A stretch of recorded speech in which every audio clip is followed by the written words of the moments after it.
Former Prime Minister Scott Morrison has issued a lengthy explanation for his decision to secretly appoint himself to 5 ministerial portfolios.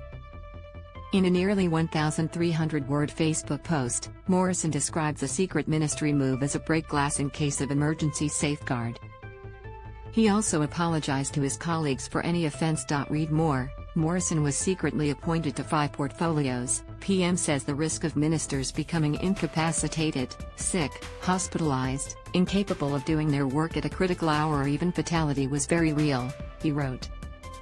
As Prime Minister, I considered it necessary to put in place safeguards, redundancies and contingencies to ensure the continuity and effective operation of government during this crisis period, which extended for the full period of my term. Morrison had himself sworn in as both Health and Finance Minister on March 20, 2020, the day the country went into lockdown for the first time. Given the significant nature of many of these powers, I considered this to be a prudent and responsible action as Prime Minister, he said.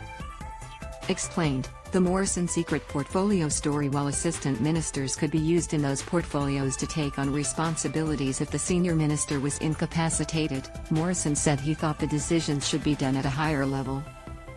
Morrison secretly appointed himself as Minister for Finance on the same day Australia went into lockdown for the first time. He was sworn into the role on March 20, 2020, the same day public gatherings were banned, pubs, gyms, sporting venues and places of worship were ordered shut. He had secretly appointed himself as the Minister for Health a week earlier.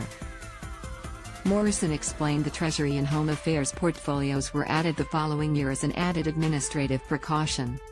Read more. The glaring questions Morrison still needs to answer about secret ministries as events demonstrated with the resurgence of COVID-19 in the second half of 2021, we could never take certainty for granted. In hindsight, these arrangements were unnecessary, and until seeking advice from the Department of Prime Minister and Cabinet today, I had not recollected these arrangements having been put in place. He said it was not ever necessary for him to trigger use of any of the powers he had given himself. Morrison did not explicitly say why he did not tell the relevant ministers that he had taken on their powers. But he said they exercised full control of their departments. Ministerial briefs were not copied to me as Prime Minister in a co-minister capacity, as this was not the nature of the arrangement, he said. I also did not wish ministers to be second-guessing themselves or for there to be the appearance to be a right of appeal or any diminishing of their authority to exercise their responsibilities, as this was not the intention of putting these arrangements in place. I simply wanted them to get on with their job, which they did admirably, and I am grateful for their service. His decision to secretly take on the Energy and Resources portfolio was done for separate reasons. Morrison used his power in the portfolio to change the decision to block a gas drilling permit which the Minister Keith Pitt ostensibly had the power to approve.